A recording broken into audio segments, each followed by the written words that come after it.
Assalamualaikum, apa kabar teman-teman? Selamat datang di channel Type Official Video. Microsoft Excel merupakan salah satu aplikasi yang familiar di kalangan para pengguna komputer, khususnya bagi yang berhubungan dengan pengolahan data. Microsoft Excel sendiri memiliki beragam rumus dan mempunyai fungsi yang berbeda-beda. Namun, tidak semua rumus diketahui oleh banyak orang. Nah, kali ini saya akan membagikan 14 rumus Excel yang paling sering digunakan. Sehingga apabila kita menguasai 14 rumus ini, maka kita akan dengan mudah mengerjakan tugas-tugas di kantor ataupun tugas di perkuliahan. Baik, agar lebih mudah untuk kita pahami, maka saya akan membahasnya satu persatu. Silakan simak teman-teman. Yang pertama adalah fungsi sum. Sum adalah rumus yang digunakan untuk menjumlahkan data pada range. Sum ini merupakan rumus yang paling familiar dan sangat sering kita gunakan di antara rumus-rumus yang lainnya. Adapun sintaksnya adalah di sini sudah ada beberapa data. Kita jalankan fungsi sum sama dengan sum buka kurung, kemudian kita blok range atau data yang ingin kita jumlahkan, kemudian enter. Nah, ini yang pertama adalah sum, sangat mudah dan sering kita gunakan. Lanjut, yang kedua adalah fungsi count.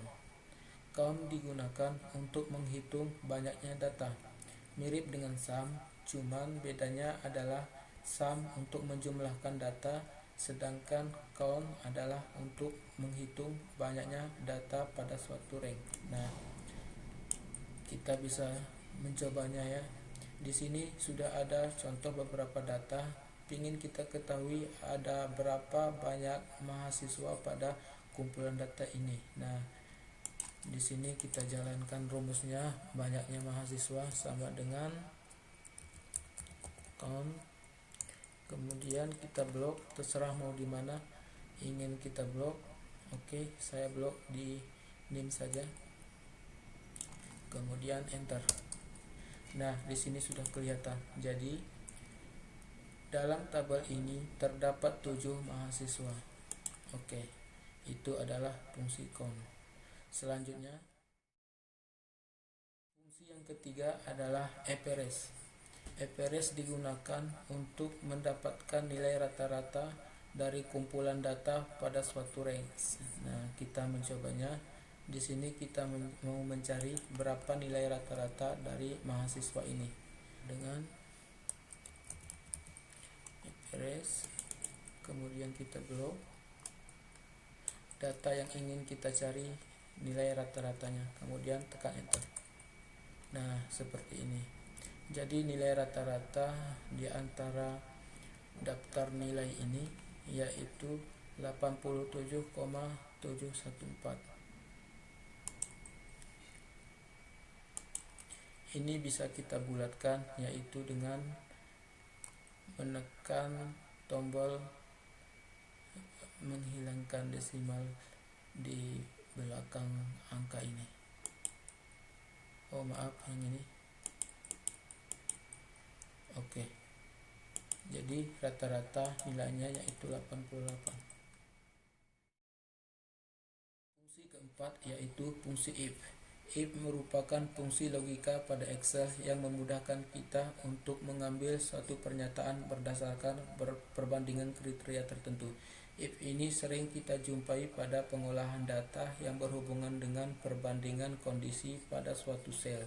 Nah, ini sudah dihadapkan kita data pada satu tabel yang ingin kita dapatkan nilai predikatnya berdasarkan nilai pada mahasiswa ini. Adapun keterangan yaitu untuk nilai 90 sampai 100 maka predikatnya yaitu A. Untuk nilai 61 sampai 89 predikatnya B, dan 0 sampai 60 itu dapat predikasi. Rumusnya yaitu sama dengan if kita pilih sel nilai yaitu E3, kemudian titik koma, lebih besar sama dengan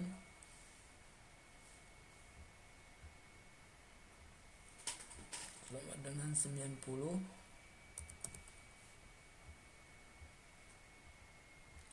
titik koma, kemudian A,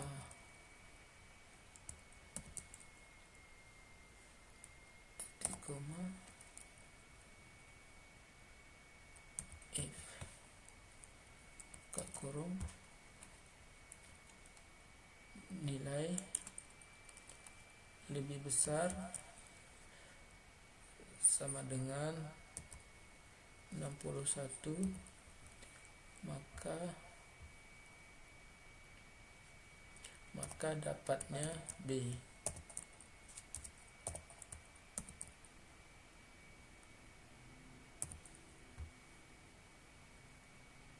Selain itu, artinya di bawah 61 dia dapatnya C.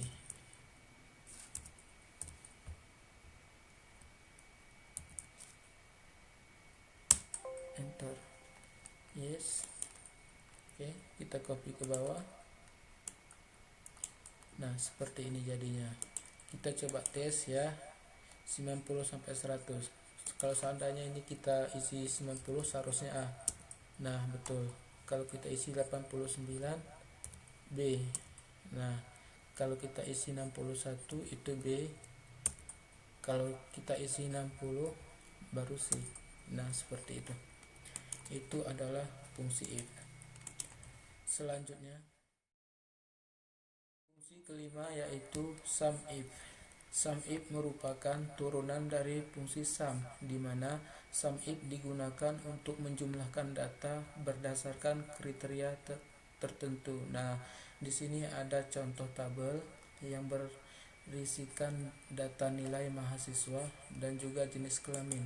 Kita ingin mengetahui total nilai untuk mahasiswa laki-laki dan total nilai untuk mahasiswa perempuan.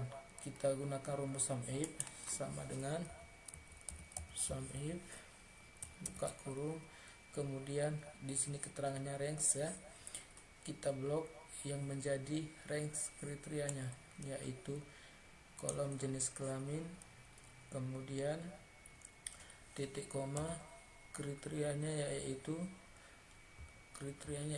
laki-laki.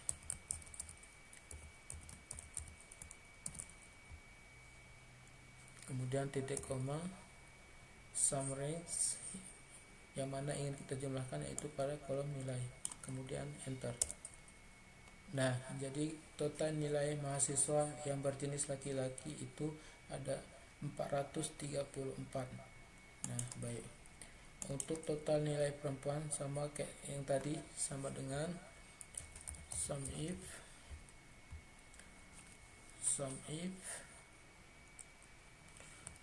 kurung range sama jenis kelamin,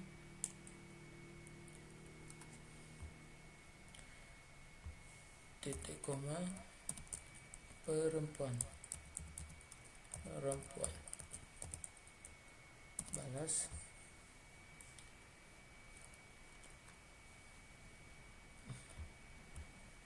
titik koma, sum range, enter. Nah, 180. Seperti itu. Ini adalah fungsi sum if. Baik, selanjutnya fungsi keenam yaitu count if. Count if merupakan turunan dari fungsi count, di mana count if digunakan untuk menghitung banyaknya data berdasarkan kriteria tertentu. Nah, teman-teman bisa saksikan ini adalah contoh tabel mirip kayak sum if tadi, cuman kita ingin mengetahui banyaknya mahasiswa laki-laki pada perempuan. Kita coba jalankan. Sintaksnya adalah sama dengan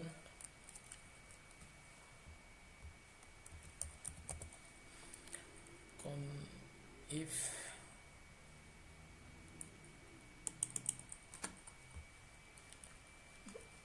buka kurung, kemudian blok range yang ingin kita jumlahkan datanya, bukan jumlahkan ya, menghitung data. Oke, kita ingin menghitung data laki-laki, kita blok kolom jenis kelamin, kemudian titik koma, kriterianya yaitu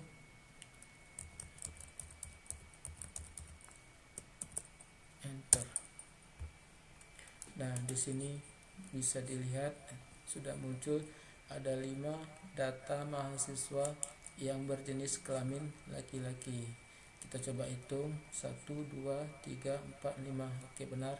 Lanjut untuk perempuan sama kayak tadi, if, kemudian blok jenis kolom jenis kelamin, kemudian titik koma, perempuan.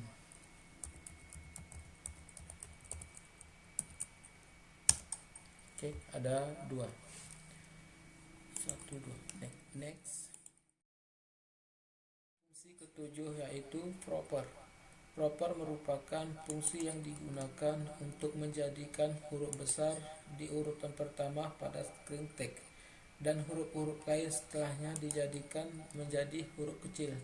Dengan kata lain, karakter pertama adalah kapital dan setelahnya adalah bukan kapital atau huruf kecil. Nah, di sini sudah ada contoh kalimat yaitu Indonesia negaraku. Teman-teman bisa saksikan semua ini adalah huruf kecil ya. Jadi kalau kita menggunakan rumus proper, maka Indonesia ini I-nya ini karakter pertama huruf besar dan N negaraku huruf awalnya huruf besar juga, sama dengan, kita coba jalankan, sama dengan proper kurung, kemudian pilih selnya, kemudian enter. Nah, seperti itu, Indonesia negaraku. Oke, lanjut. Fungsi ke-8 yaitu upper. Upper merupakan fungsi yang digunakan untuk mengkonversi semua teks menjadi huruf besar. Oke, di sini bisa disaksikan ada kata Indonesia. Kita jalankan fungsi upper.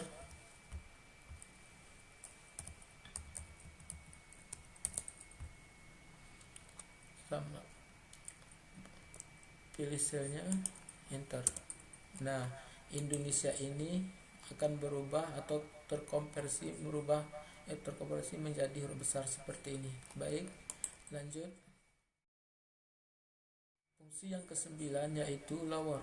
Lower merupakan fungsi yang digunakan untuk mengkonversi semua teks menjadi huruf kecil ya. Jadi lower ini kebalikan dari yang tadi upper. Kalau upper huruf besar, lower huruf kecil.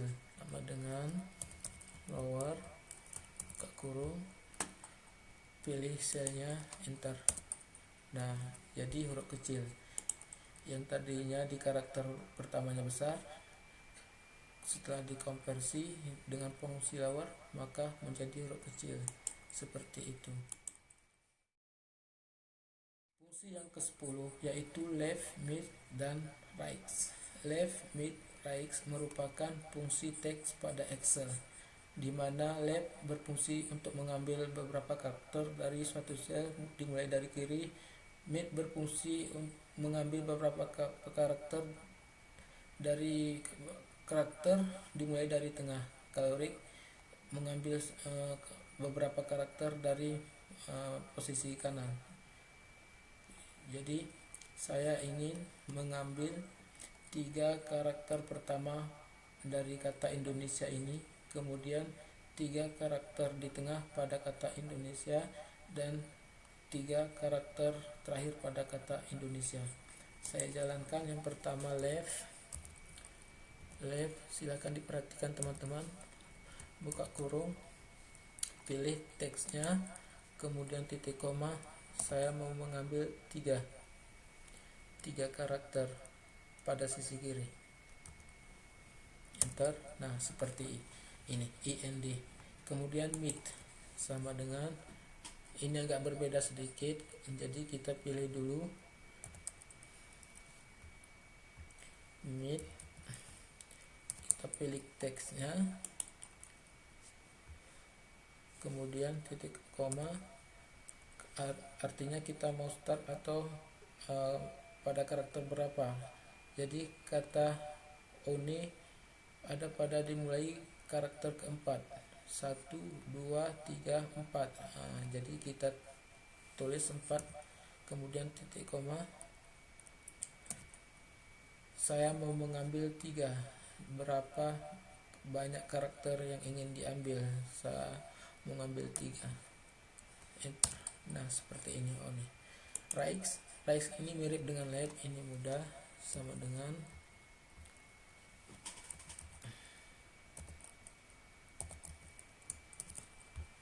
right, kemudian pilih teksnya, titik koma, pilih atau tulis angka 3. Nah seperti ini, jadi saya bagi 3 ya, left, mid, dan right, Indonesia. Oke, selanjutnya fungsi yang ke-11 adalah fungsi len. Fungsi len digunakan untuk mengetahui jumlah karakter pada suatu sel. Ini ada contohnya kata Indonesia. Kita ingin tahu ada berapa karakter kata pada Indonesia. Nah, sintaknya adalah sama dengan len, buka kurung, kemudian pilih selnya yang mana, kemudian enter. Nah, ini hasilnya adalah 9. Jadi kata Indonesia ini mempunyai 9 karakter atau 9 huruf. Seperti itu. Baik, selanjutnya fungsi yang ke-12 adalah fungsi round. Round digunakan untuk membulatkan angka ke jumlah digit yang ditentukan. Fungsi ini biasanya kita jumpai pada laporan keuangan yang terdapat bilangan desimal ya. Bilangan desimal itu bilangan koma-koma seperti ini, sehingga memerlukan proses pembulatan. Nah, kita coba membulatkan angka 15,6,75, kita ingin 2 digit di belakang koma. Ini kan ada 3 digit. Ya, kita inginkan 2 digit aja. Jadi rumusnya itu sama dengan round, buka kurung, pilih selnya, selanjutnya titik koma, dan sebut kita ingin berapa digit setelah koma, kita ingin 2 digit. Nah kemudian enter, jadilah seperti ini. Jadi 15,675 itu kita ambil 2 digit saja, 5 berarti 15,68. Coba kalau 1 digit aja, berarti sini kita rubah 15,7. Nah seperti itu untuk fungsi round. Selanjutnya fungsi yang ke-13 yaitu concatenate. Concatenate digunakan untuk menggabungkan kata. Nah, seperti ini ada contohnya. Di sini terdapat 3 teks, teks 1, teks 2, dan teks 3.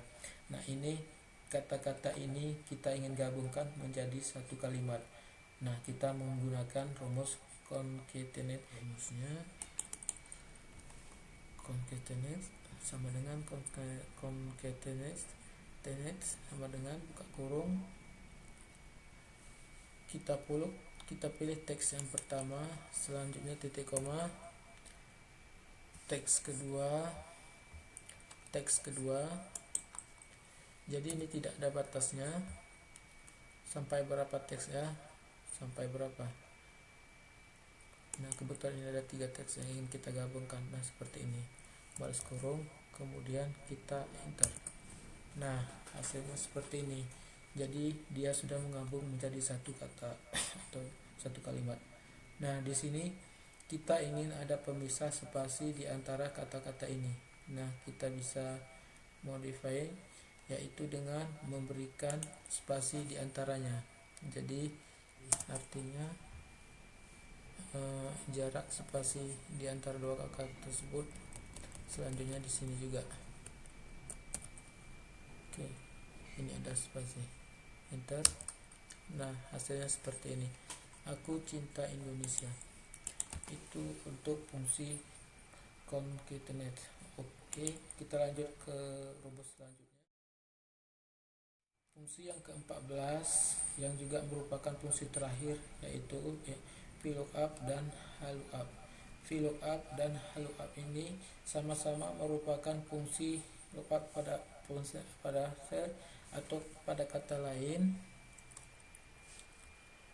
fungsi yang mengambil data pada tabel yang lain berdasarkan kata kuncinya ditentukan. Nah, VLOOKUP dan HLOOKUP ini sering kita temui di tugas-tugas kantor ya, ataupun di tugas perkuliahan. Jadi kalau seandainya kita ingin menguasai Excel, maka sangat wajib bagi kita untuk menguasai rumus ini, terutama VLOOKUP ya, HLOOKUP juga seperti itu. Selanjutnya perbedaannya adalah VLOOKUP mengambil data secara vertikal, ini VLOOKUP datanya vertikal, sedangkan HLOOKUP itu mengambil data secara horizontal. Teman-teman bisa lihat untuk tabel bantu VLOOKUP ini headernya ada di atas seperti ini, kemudian datanya itu turun ke bawah vertikal. Sedangkan HLOOKUP bisa disaksikan headernya itu terdapat di sebelah kiri ini ya. Jadi ini ada di atas, ini ada di sebelah kiri. Kemudian datanya dia itu memanjang secara horizontal seperti ini. Makanya itu dikasih nama VLOOKUP dan HLOOKUP. V itu artinya vertikal, H itu artinya horizontal. Baik, kita langsung bikin rumusnya. Sama dengan kita mulai dari VLOOKUP dulu ya. VLOOKUP, kemudian kata kuncinya ini, kemudian titik koma, kemudian kita blok tabel bantunya seperti ini. Kemudian jangan lupa dikunci agar supaya apabila kita copy ke bawah rumusnya itu tidak berubah untuk tabel bantu. Caranya yaitu kita menekan tombol F4 satu kali. Kalau kita menekan tombol F4 satu kali, maka akan muncul string 2 seperti ini. String seperti ini.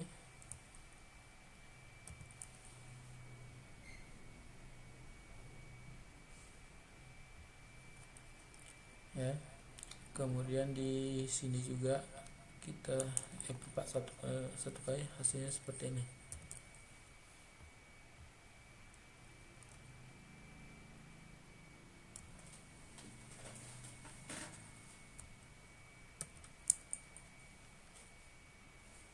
Kemudian titik koma,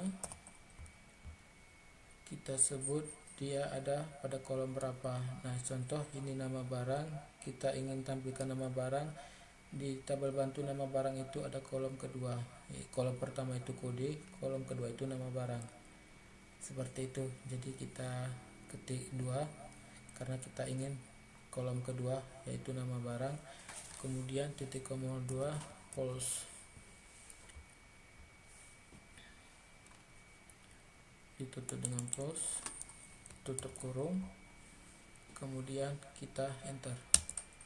Nah, hasilnya seperti ini. Jadi kode A itu nama barangnya sabun.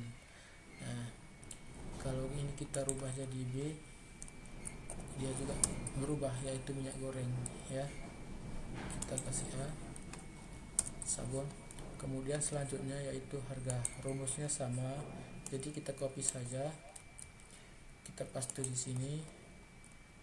Hanya bedanya yaitu beda kolom, tadinya ke kolom kedua, kemudian kita ingin kolom ketiga, enter. Nah, kita lanjut yang satu, kita copy, kita paste di sini, copy,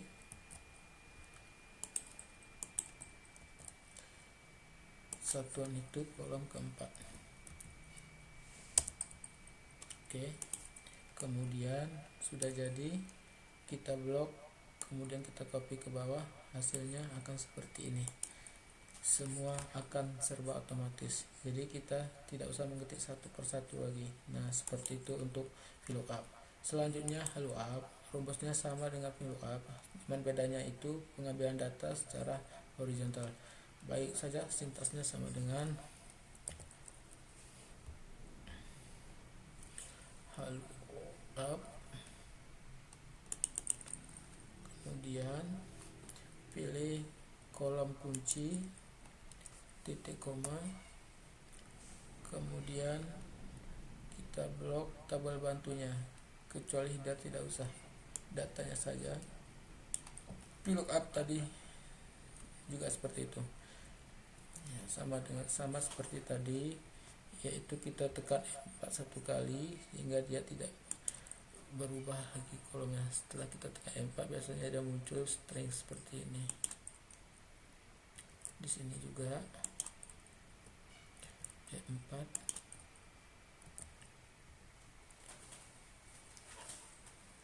string dolar. Oke, kemudian titik koma, kita ingin dia di baris berapa. Kalau tadi istilahnya VLOOKUP kita pilih kolom berapa, lookup ini bahasanya kita pilih baris keberapa. Nama barang itu berada pada baris kedua, baris pertamanya yaitu kode. Ini nama barang, berarti kita pilih 2 titik koma pounds, sama kayak tadi, harus ditutup dengan pos ya, kita enter. Nah seperti ini. D itu adalah gula pasir ya.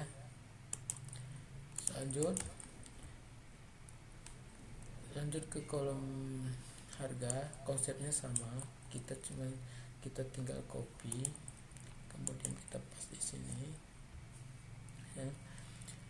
Dia di baris berapa, untuk harga baris ketiga, enter. Oke, selanjutnya satuan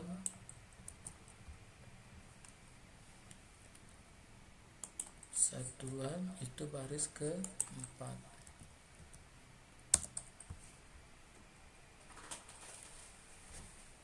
Seperti itu. Nah kalau kita rubah di sini, ini akan jadi berubah. Kita copy ke bawah. Nah hasilnya seperti ini. Nah sangat mudah. Ini adalah rumus VLOOKUP dan lookup. Oke,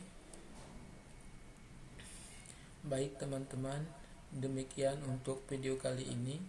Terima kasih banyak yang sudah menonton. Semoga apabila teman-teman sudah menguasai 14 rumus ini, yang merupakan rumus yang paling sering digunakan di perkantoran maupun di perkuliahan, sehingga nantinya teman-teman akan mudah membuat laporan, terutamanya itu mengolah data di Microsoft Excel. Oke, jangan lupa like, komen, dan share jika teman-teman menyukai video ini. Dan apabila ada pertanyaan, silahkan dituangkan dalam kolom komentar. Sekian, terima kasih. Wassalamualaikum warahmatullahi wabarakatuh.